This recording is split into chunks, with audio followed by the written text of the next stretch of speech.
The morning air bit with an unexpected chill as Thomas huddled deeper into his worn jacket. Early November in the city was always unpredictable, one day gentle, the next cruel. This particular Tuesday brought the kind of cold that seeps into bones, the kind that people with homes and heaters never truly understand.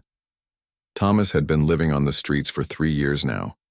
At 43, his face carried the weathered lines of someone who had seen more than his share of hardship, but his eyes still held something that many in his situation had lost: kindness. He hadn't always been homeless. Once he had been a carpenter with skilled hands that could transform raw wood into beautiful, functional pieces. He had a small apartment, a steady income, and plans for the future. Then life happened. His wife fell ill, cancer, aggressive and merciless. The medical bills piled up faster than the hospital's pamphlets on coping with loss. After she passed, the grief and debt formed a weight too heavy to bear. He missed work, lost his job, and eventually his home. The downward spiral happened so quickly that even now, 3 years later, he sometimes woke up confused about where he was.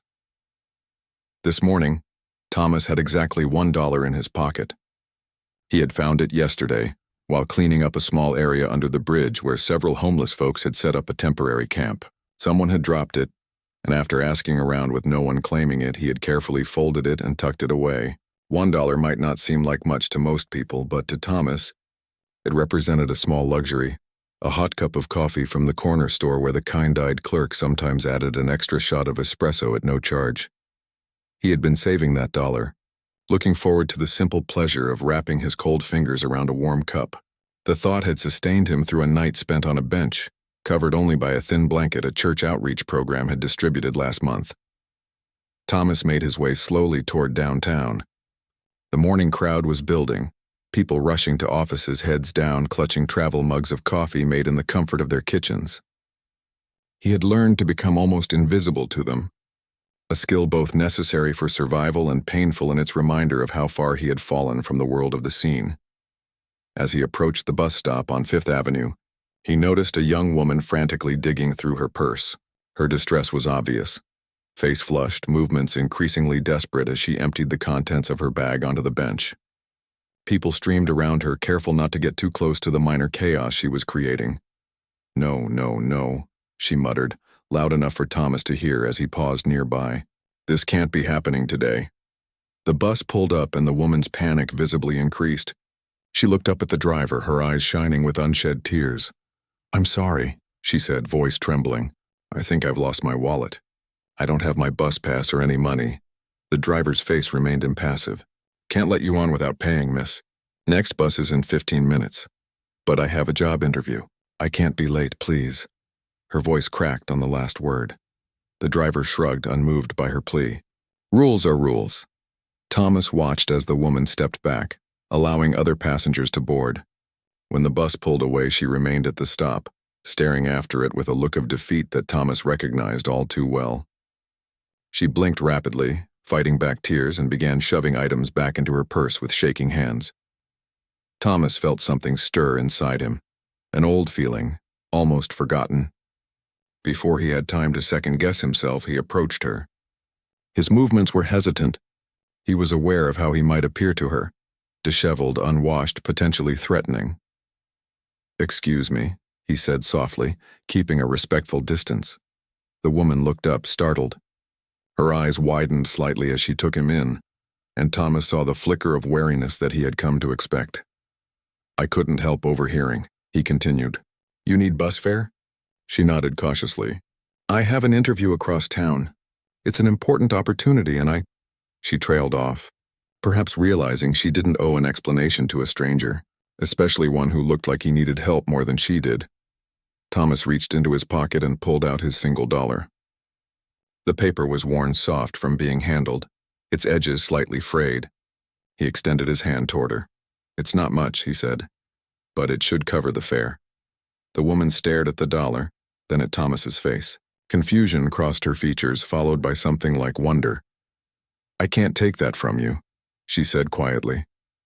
Thomas smiled slightly. "Sure you can. Sounds like you need it more than me right now." She hesitated, clearly torn. "But an important opportunity, you said." Thomas nodded toward the dollar still extended between them. Those don't come along every day. A moment passed between them, one of those rare, genuine human connections that transcend circumstances. The woman slowly reached out and took the dollar from his hand. "Thank you," she whispered, her voice thick with emotion. "I don't know what to say," Thomas shrugged, suddenly embarrassed by her gratitude. "Just good luck with your interview." "That's enough." She looked at him with new eyes, really seeing him perhaps for the first time. "My name is Lisa," she offered. "Thomas," he replied, the exchange of names feeling strangely formal given the circumstances. The distant rumble of another approaching bus broke the moment. Lisa quickly gathered her things, clutching the dollar carefully. "I won't forget this," she said, backing toward the curb as the bus slowed to a stop. "Thank you, Thomas." He raised a hand in a small wave as she boarded the bus, watching as it pulled away and disappeared around a corner. The interaction left him feeling oddly light, despite the knowledge that his coffee would remain just a wish today. Thomas continued his walk downtown, his mind replaying the encounter. He wondered about Lisa, where she was going, what kind of job she was interviewing for, whether she would get it. There was something about her that reminded him of his late wife, not in appearance, but in the determined set of her jaw even as tears threatened. The cold seemed less biting now, though nothing had changed except his focus. Thomas had long ago learned that generosity was not the exclusive domain of those with plenty. Sometimes those with the least to give understood best the value of giving. His dollar might have been his only worldly possession of worth at that moment, but the act of giving it freely made him feel human in a way that nothing else had in a long time. As midday approached, Thomas made his way to the public library, one of the few places where he could escape the cold without being asked to move along. The librarians knew him by now. He was always respectful, quiet, and only used the restroom to wash his face and hands, never causing problems. They sometimes slipped him a library event flyer with a granola bar discreetly taped to the back. Today, as he settled into his usual corner chair with a newspaper someone had left behind, Thomas found himself reading without really seeing the words. His thoughts kept returning to Lisa and her interview. Had she made it on time? Was she answering questions confidently, making a good impression? Would his dollar, such a small thing, actually make a difference in her day and her life? He would never know, of course. Their paths had crossed for just a few minutes, and in a city this size, the chances of seeing her again were practically non-existent. Still, there was comfort in imagining a positive outcome. Thomas had learned to find satisfaction in small things, to create hope from scraps of possibility. Outside the library windows, the November day had warmed slightly, the sun breaking through clouds to cast weak light on the city streets. People hurried past, caught in their own stories, their own struggles and triumphs. Thomas thought about what he would do for the rest of the day. The shelter wouldn't open until 7, and there were still many hours to fill. Perhaps he would walk to the park and help the groundskeeper rake leaves as he sometimes did, earning a few dollars or at least a sandwich for his effort. Or maybe he would return to the bridge and see if anyone needed help setting up shelter for the night. His plans didn't matter much in the grand scheme of things. What mattered was that for a brief moment that morning, he had been seen, really seen, by another human being. Not as a problem or a statistic or something to avoid, but as a person capable of helping. In giving his last dollar, Thomas had received something far more valuable than money could buy. As he folded the newspaper and prepared to leave the library, Thomas touched his empty pocket, a habit formed from checking for that precious dollar throughout the day. The pocket was empty now, but somehow he felt richer than he had in years. Lisa clutched the worn dollar bill in her hand as the bus rumbled through the city streets. Her heart was still racing from the encounter with the homeless man, Thomas. The simple act of kindness had caught her completely off guard. Here was someone who clearly had nothing to spare, yet he'd given her his last dollar without hesitation. The irony wasn't lost on her. This morning, she'd left her apartment flustered, running late after spending too much time deciding which outfit looked most professional. She'd grabbed a coffee from an expensive cafe, barely noticing as she handed over $5 for the luxury. Then somehow, in the rush of the morning, she'd lost her wallet. And now, the only thing standing between her and missing this crucial interview was a single dollar given to her by a man who probably hadn't had a proper cup of coffee in months. Lisa looked down at the bill in her hand. It was worn soft around the edges, like it had been handled many times. She carefully tucked it into her phone case, making a silent promise to do something meaningful with this dollar later. The bus approached her stop, and Lisa stood smoothing down her skirt and taking a deep breath. Horizon Community Outreach was located in a converted warehouse in what used to be the industrial district. Now the area was filled with tech startups, artisanal coffee shops, and non-profit organizations taking advantage of the spacious old buildings. As Lisa stepped off the bus, she checked the time. She had 7 minutes to spare, cutting it close but not late. The relief was overwhelming. She took a moment to gather herself, pulling out her compact mirror to check her appearance. Her eyes were still a bit red from the near tears earlier, but otherwise, she looked composed enough. The Horizon building stood at the end of the block, its brick exterior recently renovated, but still maintaining its industrial character. Lisa walked through the front doors into a bright, open reception area where a friendly-looking woman greeted her. "Good morning. How can I help you?" "Hi, I'm Lisa Chen. I have an interview at 10:30 with David Reynolds." The receptionist smiled. "Of course. David is expecting you. Let me just give him a call." She picked up the phone and spoke quietly, then looked back up at Lisa. "He'll be right out. Feel free to have a seat." Lisa settled into one of the chairs in the waiting area, taking in her surroundings. The walls were covered with photos of community events, volunteers working together, and before and after shots of neighborhood improvement projects. She recognized some of the locations around the city: a community garden that had replaced an empty lot, a shelter that had been renovated last year, a job training center that had opened in the spring. "Lisa, I'm David Reynolds." She looked up to see a tall man with kind eyes and prematurely gray hair extending his hand. Lisa stood quickly and shook it. "It's nice to meet you. Thank you for the opportunity to interview." David smiled. "The pleasure's mine. Let's head back to my office, shall we?"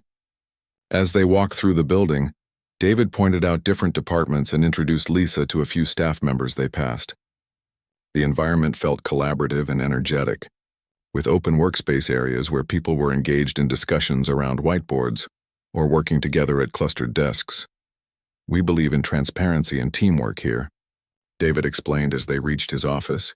"Most of our work happens in those shared spaces, but sometimes you need a quiet spot for meetings like this one." His office was modest but comfortable, with a small desk, a round table with 4 chairs, and walls covered with more photos.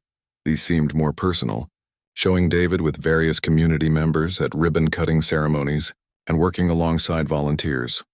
"So," David said as they both sat at the table, "your resume is impressive. A degree in social work, experience with grant writing, and 2 years at City Housing Resources.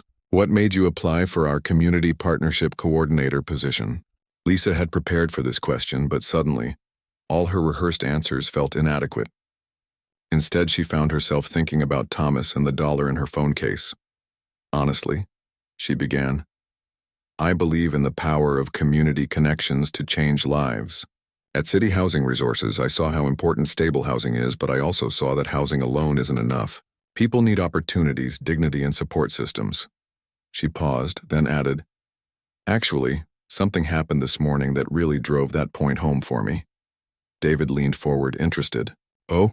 Would you mind sharing?" Lisa hesitated only briefly before telling him about losing her wallet and how Thomas had given her his last dollar so she could make it to this interview.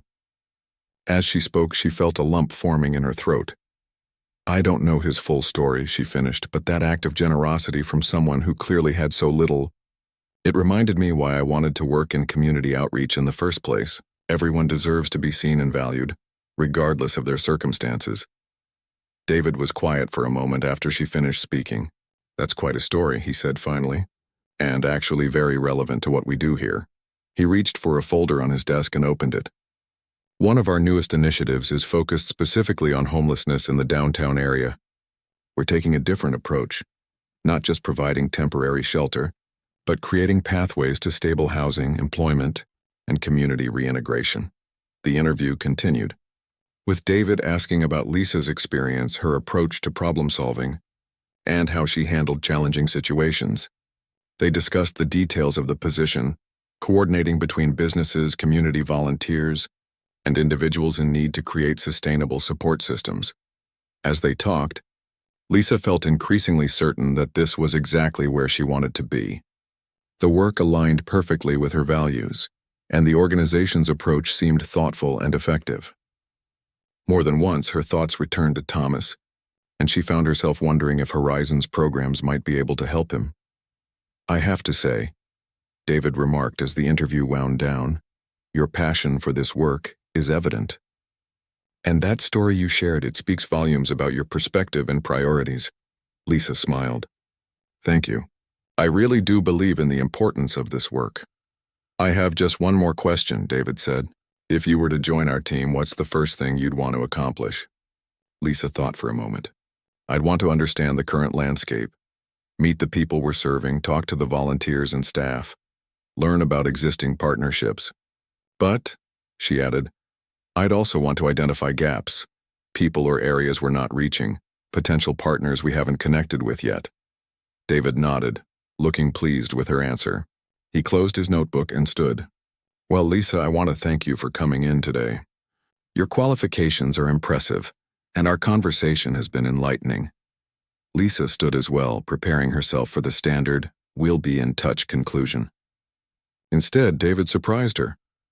"I was planning to interview 3 more candidates this week," he said, "but I don't think that will be necessary. I'd like to offer you the position." Lisa blinked, momentarily speechless. "Really, just like that?" David laughed.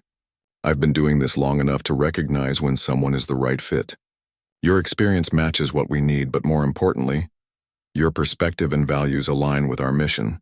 The story you shared this morning, that sealed it for me. You understand at a fundamental level what we're trying to achieve here." Joy bubbled up inside Lisa, along with a surge of gratitude that threatened to overwhelm her. "I don't know what to say except, yes, I accept. Thank you so much for this opportunity." "Excellent." David extended his hand again. "Welcome to Horizon. Can you start next Monday? That will give HR time to get your paperwork ready." "Absolutely," Lisa agreed, shaking his hand firmly. "Great. Let me introduce you to May in HR before you go. She'll walk you through the next steps." As they left his office, Lisa felt like she was floating. Not only had she gotten the job, but it seemed like the perfect fit, a place where she could make a real difference. And none of it would have happened if Thomas hadn't given her his $1. After completing preliminary paperwork with May, Lisa left the Horizon building feeling a strange mixture of elation and humility. She had a new job, one that aligned perfectly with her values and offered better pay than her previous position. But she also carried a new awareness of how fragile security could be, and how a simple act of kindness could change everything. As she waited at the bus stop for her return trip, Lisa gently removed the $1 from her phone case and looked at it. This worn piece of paper had altered the course of her day, perhaps her life. It wasn't just a $1 anymore. It was a reminder of connection, of generosity, of seeing others even when they've become invisible to most of society. The bus arrived, and Lisa paid her fare with her credit card. She'd found it tucked in a separate pocket of her purse during the interview. She kept Thomas's $1, though, carefully returning it to her phone case. That $1 now had a purpose beyond its monetary value. On the ride home, Lisa's mind raced with the possibilities of her new position. She would be working directly with community members, businesses, and service organizations to create meaningful change. As she thought about the initiatives David had described, she couldn't help wondering if there might be a way to help Thomas specifically. Of course, she had no idea if he would want help or what kind of help would be most meaningful to him. She didn't know his story, his needs, or his goals, but she knew where she had met him, and she knew that on Monday, she would begin working for an organization with resources that might make a difference in his life. The bus passed through downtown, and Lisa found herself scanning the sidewalks, hoping for a glimpse of Thomas. There was no sign of him, but that wasn't surprising in a city this size. Still, she made a mental note of the exact location where they had met. Perhaps she could return there, thank him properly, and, if he was open to it, connect him with Horizon's services. As she reached her stop and stepped off the bus, Lisa felt a renewed sense of purpose. Today had shown her how quickly circumstances could change, for better or worse, and how a small act of kindness could set big changes in motion. Her phone buzzed with a text from her roommate, congratulating her on the new job. Lisa smiled as she typed a reply, explaining that she'd gotten the position thanks to a stranger's dollar and a missed bus. It sounded like the beginning of one of those inspirational stories people share online, except this one was real, and it was still unfolding. Tomorrow, Lisa decided, she would go back to that bus stop. She would look for Thomas, and somehow she would find a way to show him that his dollar had done so much more than just pay for a bus fare. The next morning, Lisa woke before her alarm. Her mind had been busy all night replaying her interview, planning her first days at Horizon and thinking about Thomas. She'd fallen asleep wondering where he might be spending the night and whether he was warm enough as temperatures continued to drop. She had 5 days before starting her new job, and she was determined to use at least part of that time to find Thomas again. It wasn't just about thanking him anymore, though that remained important. It was about closing a circle, about showing him that his kindness had mattered in ways he couldn't have imagined. Lisa dressed warmly and packed a small bag with 2 coffee cups, a paper bag containing breakfast sandwiches, and a note with her phone number and a simple message. "Your dollar changed my life. I'd like to thank you properly. Please call if you're comfortable with that." She wasn't sure if Thomas had a phone, but it seemed worth including the option. By 7:30 a.m., she was standing at the bus stop where they had met. The morning crowd was different today, faces she didn't recognize moving with the same purposeful hurry. There was no sign of Thomas. She waited for nearly an hour, watching each approaching figure with hopeful attention, but he didn't appear. Lisa wasn't surprised. She hadn't really expected to find him on her first attempt. Homeless individuals often moved around the city, following available resources or safer areas. Still, disappointment settled over her as she finally left, the coffees now cold and untouched. She tried again the next day, arriving earlier and staying longer. She ventured beyond the bus stop, walking several blocks in each direction, checking doorways and alleys where someone might seek shelter. No Thomas. On the 3rd day, she changed her approach. Instead of just looking, she began asking. She showed her phone's lock screen, now featuring a sticky note with "Thomas, older man, gray-brown beard, blue jacket," written on it, to other homeless individuals she encountered. Most shook their heads, some took the coffee and food she offered, and a few shared information about shelters or areas where people tended to gather. "You might try the library," suggested an older woman who introduced herself as Peggy. "If it's cold, lots of folks go there during the day. The staff is decent, they don't hassle you if you're quiet." Lisa thanked her and headed to the main branch of the public library downtown. Inside, she walked slowly through the reading areas, the computer stations, and the quiet corners where people dozed in armchairs. She saw several homeless individuals, recognizable by their layered clothing and belongings packed in worn backpacks or plastic bags, but no Thomas. A librarian noticed her searching and approached. "Can I help you find something?" she asked.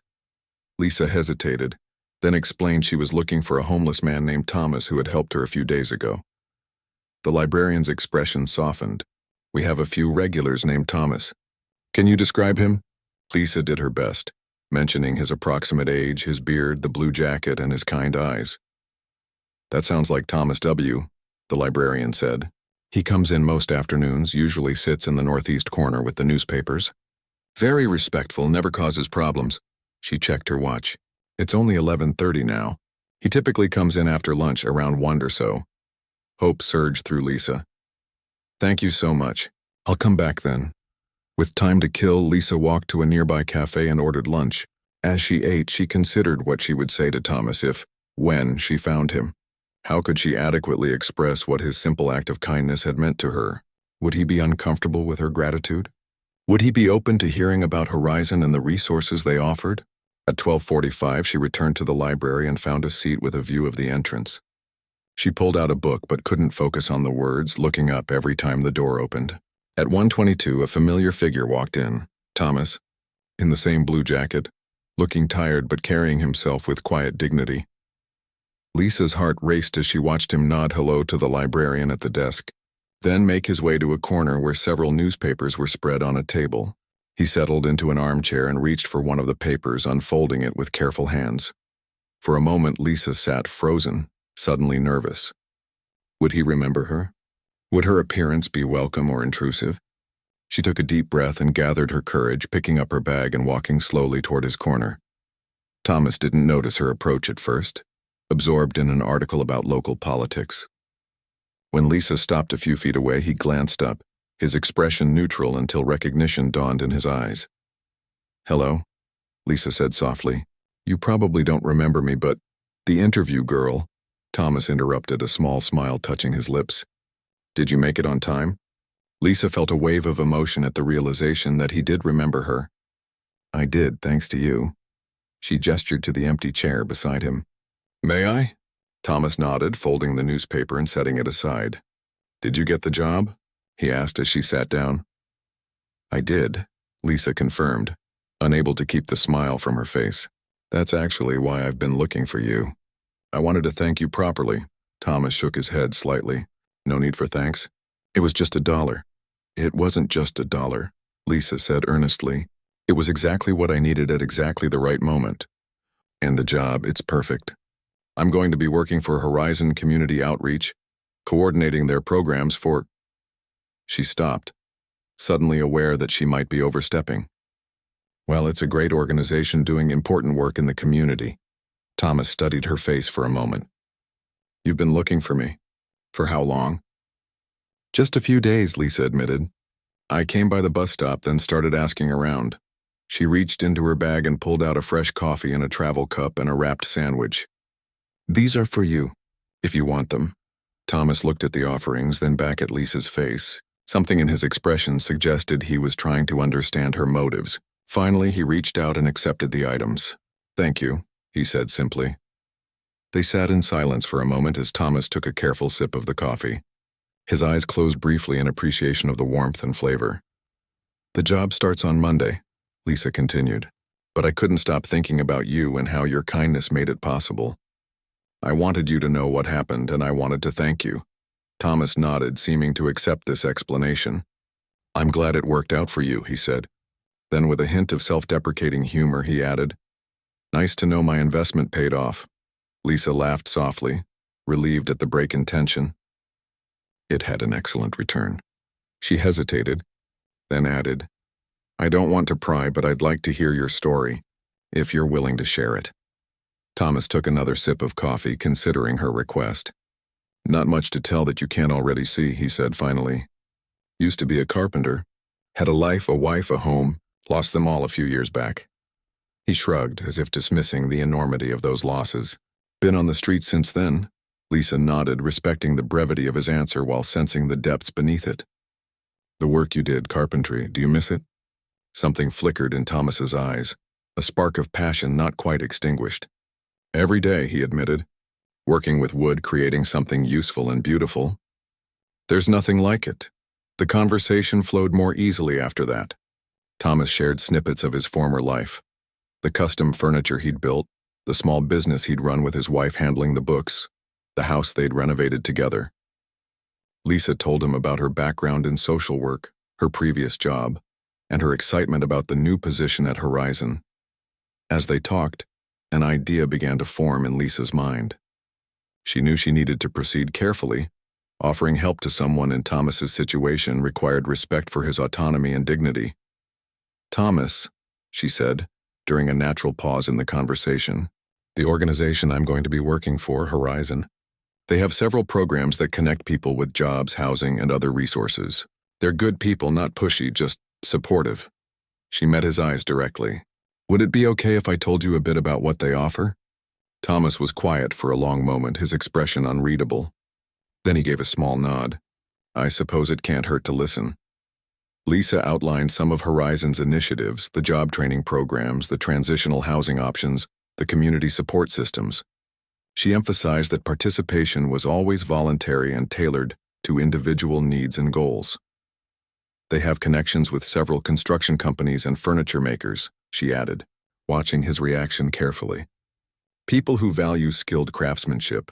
Thomas's hands, wrapped around the coffee cup, tightened slightly, the only indication that this particular information had resonated. "I'm not saying you need to decide anything now, Isa continued, "or ever, really. But if you're interested, I could introduce you to some of the staff. No pressure, just a conversation." Why are you doing this? Thomas asked suddenly, his voice low but intense. You've thanked me. You've brought me coffee and food. Why go further? What do you want from me? The questions caught Lisa off guard, but she recognized the wariness behind them, the protective skepticism of someone who had learned that offers of help often came with hidden costs. I don't want anything from you, she answered honestly. I believe that what goes around comes around. You helped me when I needed it without asking for anything in return. Now I have an opportunity to possibly help you, and it feels right to offer it. She paused, then added, but it's completely your choice. If you'd rather I thank you for the coffee and leave you be, I'll respect that. Thomas looked away, his gaze moving across the library to the windows where late afternoon light streamed in. The silence stretched between them, neither uncomfortable nor easy. I used to make furniture that would last generations, he said finally, still looking toward the windows. Built things to endure, to be passed down, to hold stories and memories. He turned back to Lisa. Now I can barely hold on to my own. Stories from one day to the next. Raw honesty of his words touched something deep in Lisa. Maybe it's time to build something new, she suggested gently. Thomas didn't respond directly, but after another moment of consideration, he reached a decision. There's a coffee shop 2 blocks from here, the Daily Grind. I'm there most mornings around 8, helping the owner unload deliveries in exchange for breakfast. He met Lisa's eyes. If you wanted to come by sometime with information about this Horizon place, I'd be willing to look it over. Lisa felt a surge of hope but kept her expression calm. I could do that. Maybe Friday morning? Thomas nodded. Friday works. They talked a while longer, the conversation returning to safer topics. Books they'd read, places in the city they both knew, the unexpectedly cold weather. When Thomas finally glanced at the wall clock and mentioned needing to leave for the shelter to secure a bed for the night, Lisa stood with him. Thank you for talking with me, she said, and for being open to hearing more about Horizon. Thomas gathered the empty coffee cup and sandwich wrapper, disposing of them in a nearby bin. Thank you for the food, and for seeing me as someone worth finding. The simple statement carried the weight of countless days spent being overlooked, ignored or avoided by passers-by. Lisa watched him walk away, his shoulders a bit straighter than when he'd entered the library. She remained standing there long after he disappeared through the doors, thinking about chance encounters and dollars that became so much more than currency. That evening, Lisa called David Reynolds, her soon-to-be boss at Horizon, and asked if she could come in before her official start date to learn more about their programs for homeless individuals, particularly those with carpentry skills. David sounded pleased by her initiative and agreed to meet her the next day. Actually, he told her, we've been trying to develop more partnerships with construction companies and workshops. There's a significant need for skilled tradespeople, and we've found that many of our homeless clients have valuable abilities that have simply been sidelined by difficult circumstances. That's exactly what I was hoping to hear, Lisa replied, thinking of the spark she'd seen in Thomas's eyes when he spoke about woodworking. On Thursday, Lisa spent several hours at Horizon, collecting information about their various programs and meeting staff members who work directly with homeless clients. She learned about the assessment process, the different levels of support available, and the successes they'd had with their vocational training initiatives. By the time Friday morning arrived, Lisa had assembled a folder of information specifically relevant to Thomas's situation. She arrived at the Daily Grind at 7:45, nervously clutching both the folder and a bag containing 2 blueberry muffins, a small offering to accompany what she hoped would be the beginning of a significant change in Thomas's life. At 8:10, with no sign of Thomas yet, Lisa began to worry that he might not come. Perhaps he had changed his mind, or maybe something had prevented him from making it to his usual morning routine. Just as she was considering whether to wait longer or try looking for him elsewhere, the door opened, and Thomas walked in. He spotted her immediately and made his way to her table after a brief exchange with the owner behind the counter. "Good morning," he said, his voice carrying a hint of surprise, as if he hadn't fully expected her to show up. "Good morning," Lisa replied, sliding one of the muffins toward him. "I brought some information about Horizon like I promised. And breakfast." Thomas sat down across from her, his expression a mixture of wariness and cautious hope. "Let's see what you've got," he said, reaching for the folder. As he began to read, Lisa watched his face carefully, searching for signs of interest or dismissal. This moment felt pivotal somehow, not just for Thomas but for her as well.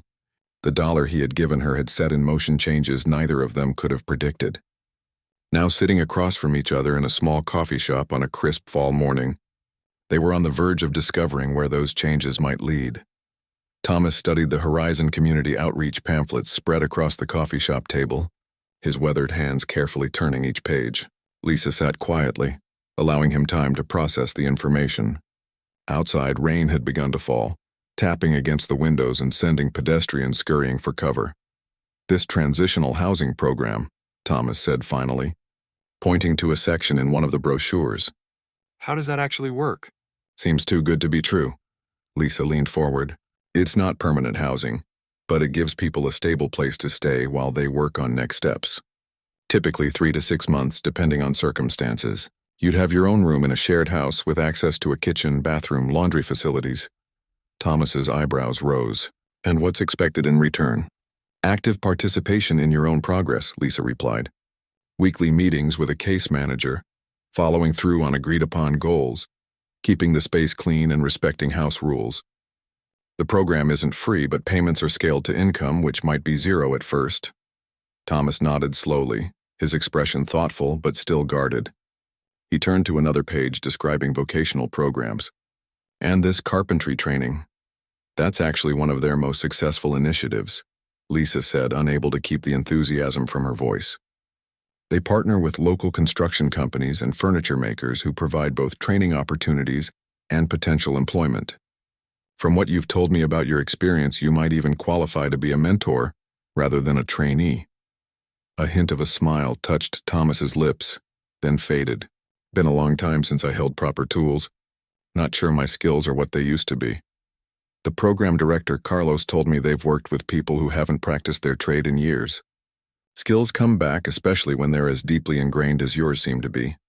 Thomas was quiet for a long moment, his eyes focused on the pamphlets but his mind clearly elsewhere. The coffee shop hummed with morning activity around them. Espresso machines hissing, customers chatting, staff calling out orders. Finally, he looked up at Lisa. "Why are you doing this?" he asked, echoing his question from the library, but with less suspicion and more genuine curiosity. Most people would have said thanks and moved on with their lives. Lisa considered her answer carefully. "Partly because I believe in paying it forward. You helped me when I needed it without expecting anything in return. That kind of kindness should be passed along." She paused, then added, "But honestly, it's also because meeting you changed something for me. It reminded me why I got into this line of work in the first place, to help create connections that make a difference." $1, Thomas said quietly, almost to himself. "Just $1. It wasn't about the money," Lisa replied. "It was about seeing someone in need and choosing to help, even when you had little to give." She hesitated, then continued, "I start work at Horizon on Monday. I could arrange for you to meet with someone there, maybe tour the facilities.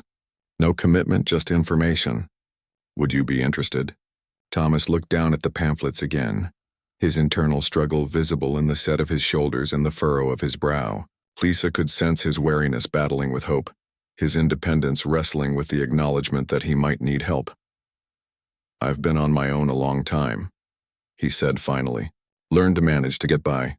Asking for help doesn't come easy." "I understand," Lisa nodded. "But sometimes managing and getting by isn't enough. Sometimes we need a chance to do more than just survive." Thomas glanced out at the rain, which had intensified into a steady downpour. "Winter's coming," he said almost to himself. "Gets harder every year." They sat in silence for a moment, the sound of rain filling the space between them. Then Thomas straightened his shoulders and met Lisa's eyes with new resolve. "All right," he said. "I'll meet with someone. Can't promise anything beyond that, but I'll listen." Lisa smiled, relief and excitement flooding through her. "That's great, Thomas. I'll set it up for Tuesday if that works for you. We could meet here, and I'll go with you to Horizon." "Tuesday," Thomas agreed with a nod. "Same time?" "Perfect." As they finished their coffee and prepared to leave, the coffee shop owner came over to their table. He was a burly man with kind eyes and a salt and pepper beard, wearing an apron dusted with flour. "Thomas," he said, "thought you might want to take this." He placed a paper bag on the table. "Day-old muffins. Hate to see them go to waste."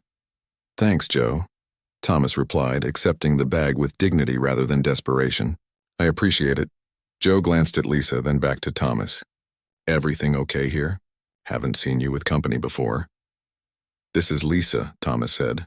"She's helping me look into some opportunities." Joe's face brightened. "Good to hear it. Thomas here's the most reliable help I've got," he told Lisa. "Shows up every morning like clockwork, rain or shine. Strong as an ox, too." Lisa smiled. "I'm not surprised. He seems like someone you can count on." After saying goodbye to Joe, they stepped outside under the coffee shop's awning, watching the rain create puddles on the sidewalk. Lisa opened her umbrella and offered to walk Thomas wherever he was heading next. "Library again," he said, accepting her offer to share the umbrella. "Stay dry till the afternoon at least." As they walked, navigating around puddles and other pedestrians, Lisa found herself wondering about the details of Thomas's daily life. Where he slept, how he found food, what he did when the weather was truly brutal. She wanted to ask but hesitated, unsure if such questions would seem intrusive or judgmental. "The shelter's not bad," Thomas said suddenly, as if reading her thoughts. "Clean enough, safer than most.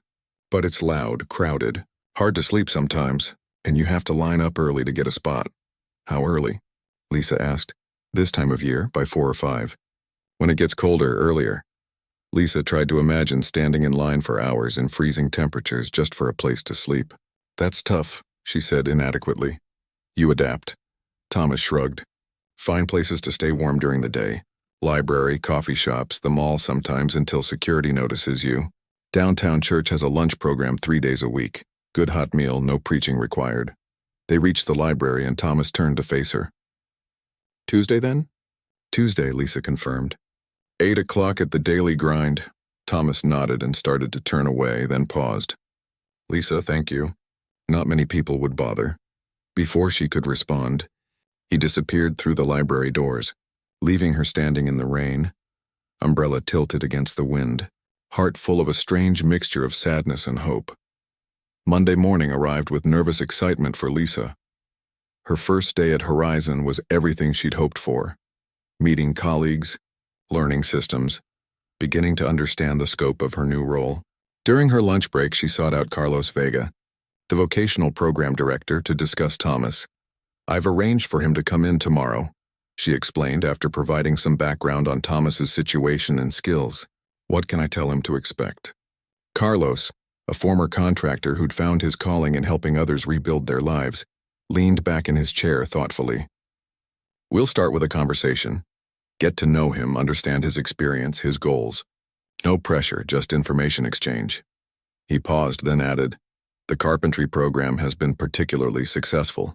We've got a workshop 2 blocks from here, tools donated by local businesses, materials from construction companies looking for tax write-offs. Participants start with small projects, work their way up to more complex ones." "And the transitional housing?" Lisa asked. "We've got 3 houses currently, all within walking distance of public transportation.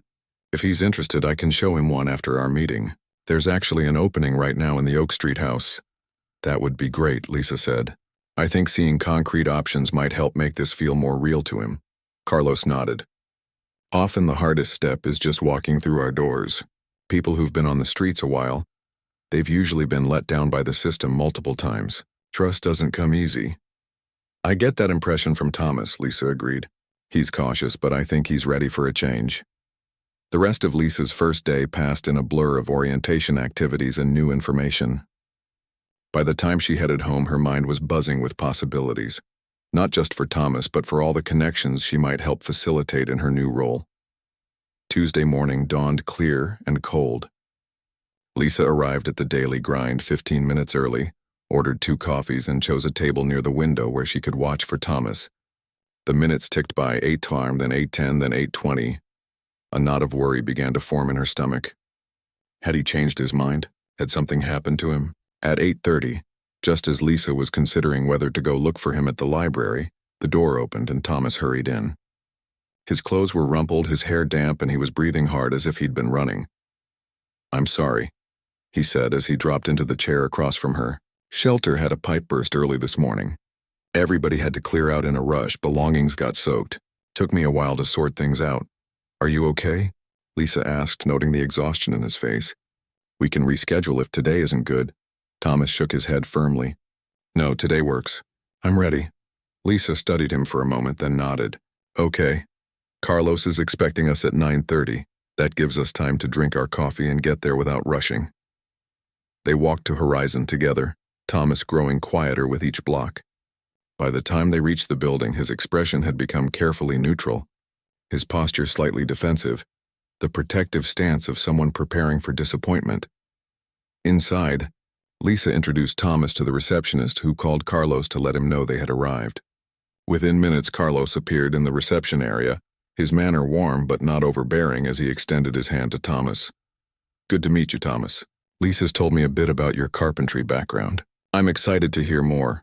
Thomas shook his hand, his grip firm despite his evident nervousness. "Not sure how much of that background is still relevant, but I'm here to listen." Carlos led them to a small conference room where coffee, water, and pastries had been set out. "Help yourself," he said, gesturing to the refreshments. "We're pretty informal here." The next hour unfolded better than Lisa could have hoped. Carlos had a gift for putting people at ease, sharing his own story of career changes and challenges before asking Thomas about his experience. Thomas started hesitantly but gradually opened up, describing his training, the small business he'd run with his wife, and the custom pieces he'd created over the years. "I specialized in built-ins," he explained, animation entering his voice for the first time. "Custom shelving, window seats, kitchen cabinets designed specifically for the space and the client's needs. That's exactly the kind of skill set we need," Carlos said, his enthusiasm genuine. "We get requests for custom work all the time, especially from older homes in the area that have unique dimensions." As they talked, Lisa watched Thomas's body language gradually shift, his shoulders relaxing, his gestures becoming more animated, his eyes brightening with interest as Carlos described the workshop and current projects. "Would you like to see the space?" Carlos asked. "It's just a couple blocks from here." Thomas hesitated only briefly before nodding. "I'd like that." They walked to the workshop, a converted garage behind one of Horizon's administrative buildings. Inside, the space was well organized and well equipped, with workbenches, a variety of power tools, and several projects in various stages of completion. Thomas moved through the space slowly, his hands occasionally reaching out to touch a tool or a piece of wood, his eyes taking in every detail. Lisa noticed a subtle change in his demeanor, a straightening of his spine, a steadiness in his movements that suggested he was on familiar ground. "This is a solid setup," he said finally, turning to Carlos.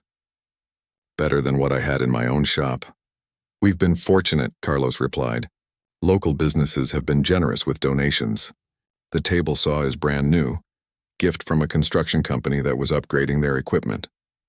Thomas nodded appreciatively, then asked a question about a partially completed bookshelf in one corner. Soon he and Carlos were deep in conversation about joinery techniques and wood selection, speaking a language Lisa only partially understood but recognized as evidence of Thomas's expertise. After the workshop tour, they returned to the main building, where Carlos outlined the structure of the vocational program. The training components, the mentorship opportunities, the stipends available for participants.